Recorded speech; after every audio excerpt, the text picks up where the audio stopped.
It is 8 o'clock in the evening in Bangkok, 9 o'clock in Singapore, Hong Kong. You're watching Channel News Asia's continuing coverage of the military coup in Thailand. Our top story tonight, a military coup declared in Thailand this afternoon. Thailand's caretaker prime minister and other cabinet members have now been summoned to report to the army following the takeover. A nationwide curfew will go into effect from 10 o'clock local time tonight to 5 in the morning local time in Bangkok. There is a blanket ban as well on gatherings of 5 people or more. All radio and TV stations have also been ordered to broadcast army material only. This coup comes after 2 attempts to negotiate an end to a months-long political impasse failed. The army chief, General Prayut Chan-o-cha, announced a takeover after he met with pro and anti-government groups, top government ministers, and other key figures in Thai politics. เพื่อเป็นการปฏิรูปโครงสร้างทางการเมืองเศรษฐกิจสังคมและอื่นๆเพื่อให้เกิดความชอบธรรมกับทุกพวกทุกฝ่ายคณะรักษาความสงบแห่งชาติซึ่งประกอบด้วยกองทัพบกกองบัญชาการกองทัพไทยกองทัพเรือกองทัพอากาศและสำนักงานตำรวจแห่งชาติจึงมีความจำเป็นต้องเข้าควบคุมอำนาจในการปกครองประเทศตั้งแต่วันที่ 22 เดือนพฤษภาคม พุทธศักราช 2557 เวลา 16:30 เป็นต้นไป Channel News Asia's Arlet Bunya is joining us from the Ratcha Prasong intersection in central Bangkok tonight. Arlet, are the protesters dispersing? Hi, Timothy. Yes, the protesters are now vacating all of the areas. Everywhere around here in central Bangkok is beginning to quieten down right now. So we should see the streets of Bangkok completely empty long before curfew is imposed in just 2 hours' time from now, Timothy. Okay, you were talking earlier about the traffic congestion for people trying to get home before the curfew takes effect. Has that somehow eased as well this hour? Yes, the traffic has eased somewhat, and of course most people may have left their cars at their work through worry of traffic and the like, and be using public transport for the time being. And of course there's also the option of using military vehicles for any people stranded outside to be able to go home within the curfew time limit, Timothy.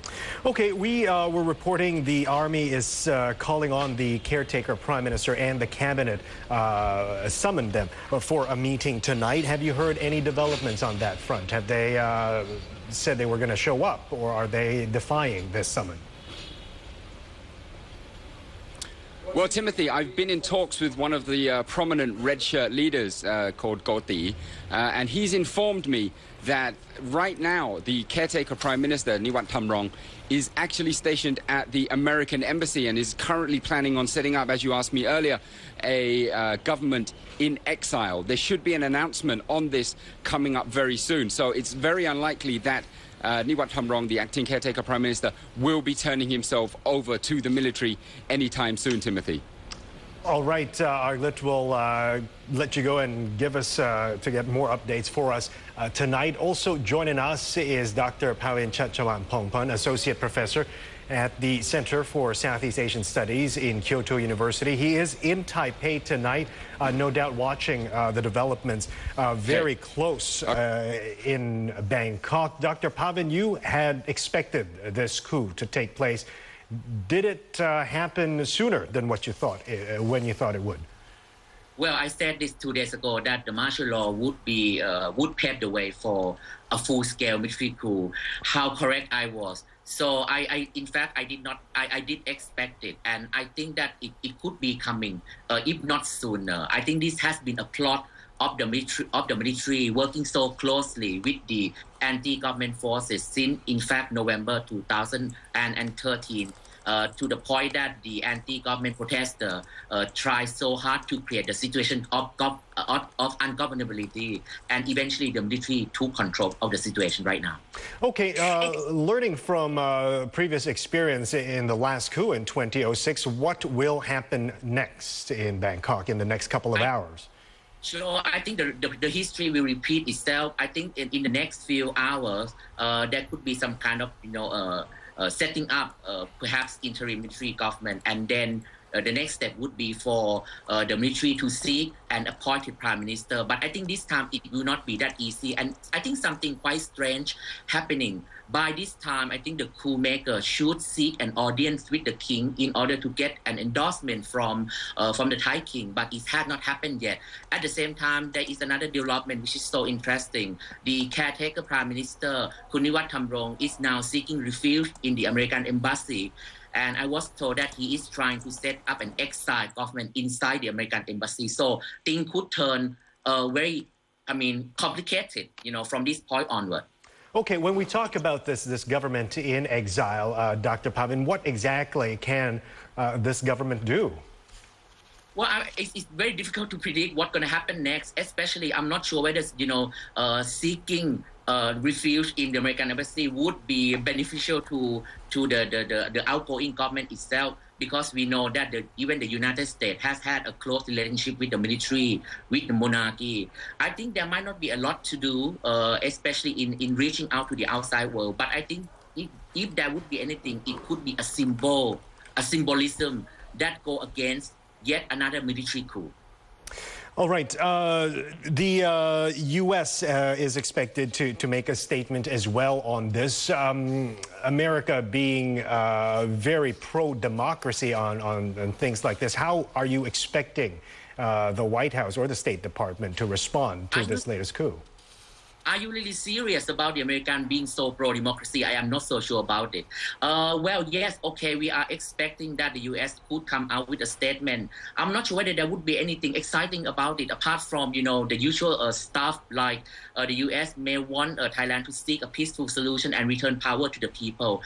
It could be just statement like that. If you look back in 2006, even though the U.S. had suspended financial support for the Thai army, but if you remember, the annual military exercise under the Cobra Goal still continued just a few months after the military coup in 2006. So I'm not sure whether, the U.S. coming out to say anything would help the situation in Thailand. Do you think the U.S. Will recognize the coup or the government that will come after, the military government that is expected to take over? Well, because of its international reputation, of course, the U.S. would come out to denounce the military coup. But to what extent that the government could offer, if there's nothing apart from spiritual support to the exiled government, that again remains to be seen. It would be so crucial in the next few days. But I think that is something that I like to emphasize here. I think there's so many people raise a question why a military right now, when the court just staged a judicial coup just a few weeks ago. I think that there could be something quite important happening inside the wall of the palace. I think this could be a reason why the military had to go ahead so quickly. And this could also explain why up until this point the army chiefs still have not sought an audience with the kings. So there's a lot of questions going on right now. Just quickly picking up, Dr. Pavin, on what you said of something going on behind the walls of the palace. Is it possible for you to elaborate? At this point, because I do not have any evidences, I'm afraid that this could come across as speculation. All right. But the fact that the coup once again continue, and also with the support of the royalists, and especially I have heard that the next prime minister who would be appointed by the army would be Kun Kittipong Kittiyarat, who is a lawyer and also a royalist as well. That also signify that there is a close link between the current political intervention in politics and the monarchy. Right. Okay, thank you very much for that, Pavin. Dr. Pavin Chachawanpongpon, they're Associate Professor at the Center for Southeast Asian Studies at Kyoto University, is speaking to us in Taipei tonight. Joining us now from Washington, D.C. is Channel News Asia's Simon Marks. Simon, have you heard of any likely response from the U.S. on this current situation? No, I mean, clearly they're evaluating the situation and they've got quite a lot of evaluation to do. Clearly, we're going to hear something from the US over the course of the next few hours. The only thing that officially has been done so far is that the US Embassy in Bangkok has put out within the last few minutes an emergency message for US citizens there. US citizens, it says, are advised to stay alert, exercise caution and monitor media coverage. Not entirely clear how they're supposed to do that, given that most of the international news channels aren't currently showing up on the air in Thailand. You are advised to avoid areas where there are protest events, large gatherings or security operations and follow the instructions of the Thai authorities. That's the message to American citizens in Thailand from the country's embassy. We are getting in touch with the State Department to see whether we can verify in any way the reports that Thailand's acting Prime Minister might be seeking refuge at the US Embassy in Bangkok. No word from the State Department yet on that. At the end of the day, as your interviewee was just saying there, Tim, the big decision the United States has to make now is whether to label these events a coup, with all the consequences that entails: an end to military contacts, restrictions on the amount of foreign assistance that the United States would be able to provide Thailand. And to give you a sense of how far the thinking has shifted over the last 48 hours, or maybe shifting, it was just 2 days ago that the Deputy Secretary of Defense for Southeast Asia, Amy Seawright, told a gathering here in Washington, D.C. that the Pentagon commends the Royal Thai Armed Forces' restraint and professionalism that they have shown throughout. It really demonstrates the evolution of Thai civil-military relations in a positive direction, she said, and she said that the United States was reasonably confident there would be no military coup in Thailand. Fast forward 48 hours and the US government, as other governments are around the world, now dealing with a very different set of circumstances on the ground in Thailand. But remember, the Obama administration has hesitated in the past to describe military takeovers in other parts of the world as a coup. They never called the military takeover in Egypt last year a coup, in a bid to try and make sure that the foreign aid spigots remained open between Washington, D.C. and Cairo. So the big question here today is, with President Obama pursuing this new foreign policy of pivoting towards the Asia-Pacific region, is he going to call this event in Thailand a coup? We're just going to have to wait and see. Simon, thank you very much for that comprehensive report. Simon Marks there live with us in Washington, D.C. Well, some residents seem to think that a coup is the only way forward for Thailand following months of political deadlock.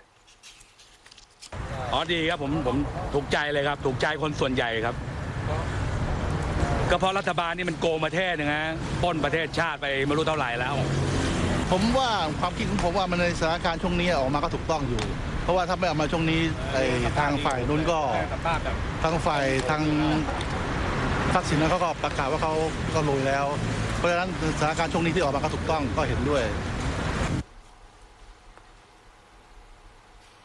Well, people in Thailand have also been sharing events, today's events online. You're looking at Thai protesters right there and troops from various locations in Bangkok. We saw their PDRC supporters cheering the decision for the military coup. This one, earlier we saw a shot of Thai TV showing military insignia. We saw red shirts there going home. This one is a shot of the military inside the newsroom of The Nation multimedia. Of course, The Nation is one of the major English language newspapers there in Thailand. If you have pictures that you can't share with us, please do send them in. We can be found on Twitter or on Facebook.